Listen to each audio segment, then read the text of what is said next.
My name is Olivia. I'm 27 years old, and if you'd asked me a year ago, I would have told you my life was finally coming together. I had my own art studio in the city, a tiny but sunlit space above a bakery, with creaky wooden floors and windows that looked out over the rooftops. It wasn't much, but it was mine.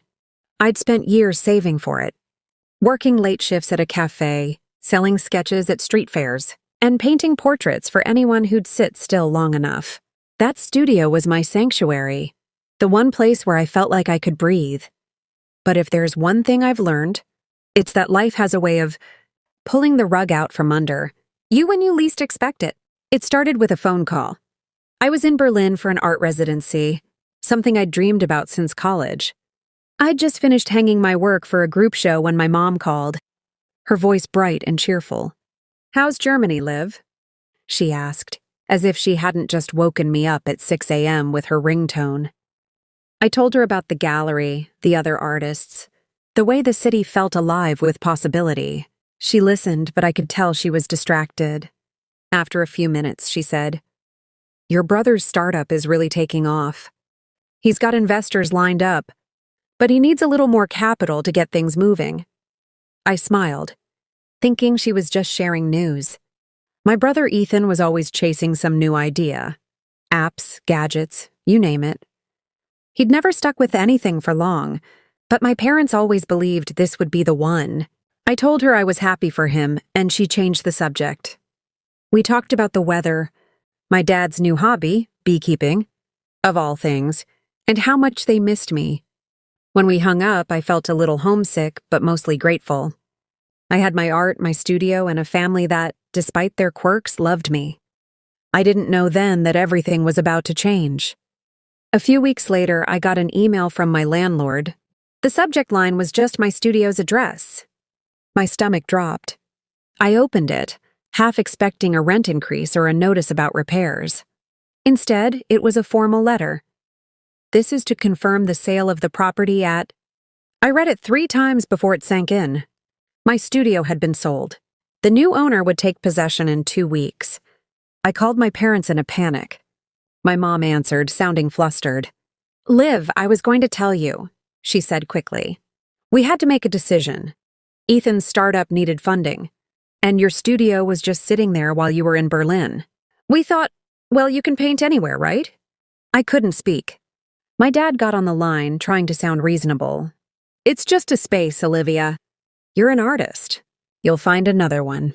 This is for your brother's future." I felt like I was underwater, their voices muffled and distant. I hung up without saying goodbye. For days, I wandered Berlin in a daze. I went to the gallery, but I couldn't focus. My friends noticed I was distracted, but I didn't tell them what had happened.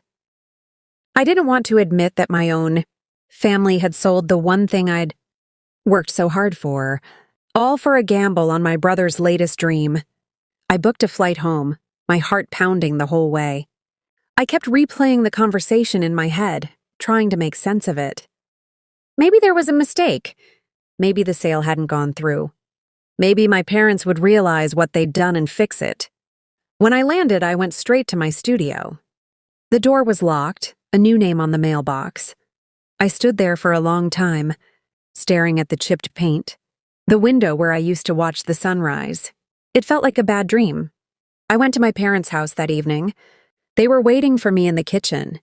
Ethan sitting at the table with a laptop open, talking excitedly about his business plan. My mom hugged me, but I could feel the tension in her arms. My dad tried to smile, but his eyes darted away from mine. "We know you're upset," my mom said, "but this was the right thing to do.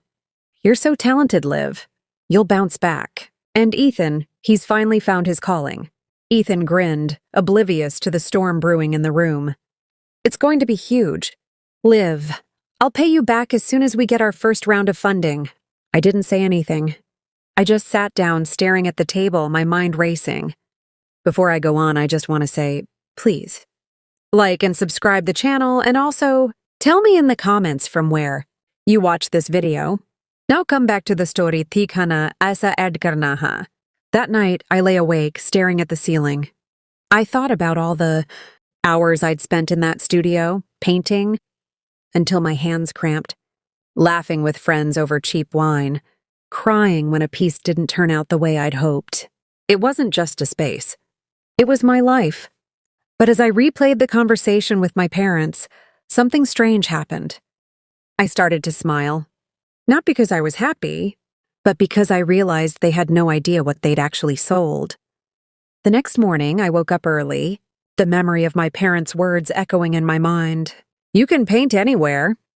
It was almost funny if it hadn't hurt so much. I got dressed and walked through the city, letting the familiar streets ground me.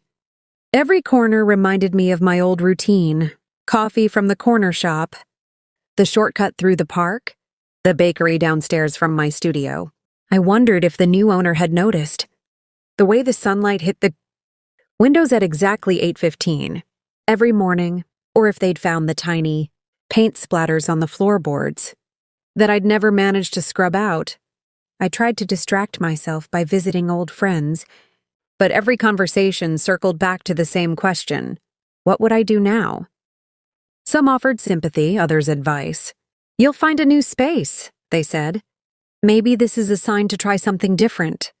I nodded, but inside I felt hollow. My studio wasn't just a place to work, it was a piece of me. That afternoon I went to see the new owner. I wanted to at least collect the last of my things. Some canvases, a few brushes, a box of old sketchbooks I'd left behind. The door was open, and inside the space looked different already. The walls were bare, the shelves empty. A man in a suit was talking on the phone, pacing back and forth. He glanced at me annoyed and waved me in. "I'm Olivia," I said quietly. This was my studio. He barely looked up. "You have 10 minutes. "I have a meeting." I gathered my things quickly, my hands shaking. As I was leaving, I paused by the window, looking out at the city one last time. The man hung up and turned to me. "You're the artist, right?" Shame about the sale. But business is business. I nodded, biting my tongue. There was so much I wanted to say, but I kept it to myself. Instead, I just smiled and walked out, closing the door behind me for the last time.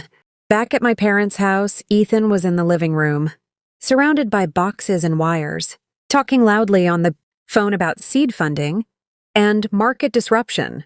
Mom was making tea, her movements nervous and hurried. My dad sat at the kitchen table reading the newspaper, but I could tell he wasn't really paying attention. I sat down across from him. "Did you even read the contract before you signed it?" I asked quietly. He looked up, surprised. "Of course. It was all very standard. The buyer's lawyer handled everything." I nodded, hiding my smile. "Did you check what was included in the sale?" He frowned. "The studio, the fixtures, the storage unit in the basement. Why?" I shrugged. "Just curious." That night, I went up to my old room and pulled out a notebook from the back of my closet. Inside were pages of sketches, notes, and, most importantly, a copy of the original lease agreement for the studio. I flipped to the section about the basement storage. My heart raced as I read the words I'd highlighted months ago. Storage Unit 3B is leased separately and is not included in the sale of the studio property. I'd found the clause by accident when I first signed the lease. The landlord had offered me the storage unit for a small extra fee, and I'd taken it, thinking I'd use it for old canvases and supplies. But over time, it had become much more than that. I remembered the day I'd started using the storage unit for my real project, the one I'd never told anyone about, not even my parents. It was a series of large-scale installations, pieces too big and too strange for the tiny studio upstairs. I'd spent months working on them in secret, sneaking down to the basement late at night, building and painting and dreaming of the day I'd finally show them to the world. No one knew about the storage unit. Not my parents, not Ethan, not even my closest friends. It was my secret, my backup plan, my insurance against the chaos of life. The next morning, I went to the building and made my way down to the basement. The hallway was dim and musty, the air thick with the smell of old paint and dust. I unlocked the door to Unit 3B and stepped inside. My installations were still there, untouched. Sculptures made from found objects, canvases taller than I was, a whole world I'd built from scratch. I stood there for a long time, letting the relief wash over me. My parents had sold my studio, but they hadn't sold my art. The most important part of my work was still mine. I spent the next few days moving my pieces to a friend's gallery across town. She was thrilled to help, and together we planned a show, my first solo exhibition. Word spread quickly, and soon, local artists and collectors were asking about my work. For the first time in weeks, I felt hopeful. Meanwhile, things at home were tense. Ethan's startup wasn't going as smoothly as he'd hoped. Investors were backing out, and the money from the studio sale was disappearing fast. My parents grew more anxious, their voices sharp and brittle. I kept my distance, focusing on my art and the upcoming show.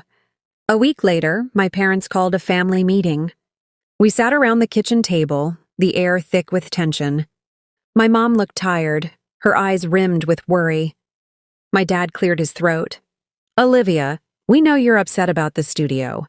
We just wanted to do what was best for the family." Ethan jumped in, his voice defensive. "I'll pay you back, Liv, I promise. As soon as the business takes off." I looked at them, feeling a strange sense of calm. "It's okay," I said. "I understand why you did it. But there's something you should know." They stared at me, confused. I smiled, thinking of the storage unit, the secret they'd never guessed. But I wasn't ready to tell them everything, not yet. The days leading up to my exhibition felt like a dream. I poured all my energy into preparing the space, arranging my installations, and inviting everyone I knew. My friend who owned the gallery helped me hang the largest pieces, and together we laughed about how I'd managed to keep such a big project a secret for so long. The opening night was set for Friday, and as the date approached, I could feel the excitement building in my chest. For the first time since losing my studio, I felt like I was exactly where I was supposed to be. On the morning of the show, I woke up to a flurry of messages. Friends wishing me luck, local artists asking for a sneak peek, even a reporter from a small arts magazine wanting to do an interview. I barely had time to eat breakfast before heading to the gallery. The space was buzzing with energy, sunlight streaming through the windows and casting long shadows across my work. I walked from piece to piece, making small adjustments, feeling a sense of pride I hadn't felt in months. That afternoon, my parents called. My mom's voice was hesitant. "We'd like to come to your show tonight if that's okay," she said. I could hear my dad in the background, quieter than usual. I hesitated for a moment, then said, "Of course. I'd love for you to see what I've been working on." When they arrived, the gallery was already filling up.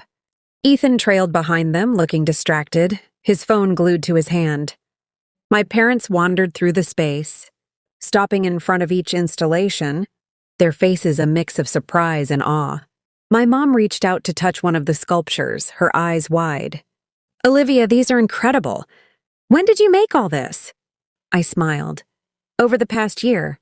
Most of it was in the storage unit under the studio." My dad frowned. "Storage unit? I thought everything was in the studio upstairs." I shook my head. "No, the storage unit was leased separately. It wasn't included in the sale." For a moment, they just stared at me, the realization dawning on their faces. Ethan looked up from his phone, confused. "Wait, so you still had all this? Even after the studio was sold?" I nodded. "That's right. The contract you signed didn't include the storage unit. All my work was safe." My parents exchanged a look, a mix of relief and embarrassment. My mom reached for my hand. "We're so sorry, Liv. We thought we were doing the right thing, but we had no idea." I squeezed her hand gently. "I know. I was angry, but I also understand. You wanted to help Ethan, but my art is more than just a hobby, it's who I am." Ethan shuffled his feet, finally looking up. "I'm sorry, Liv, I really am. I didn't realize what you were giving up."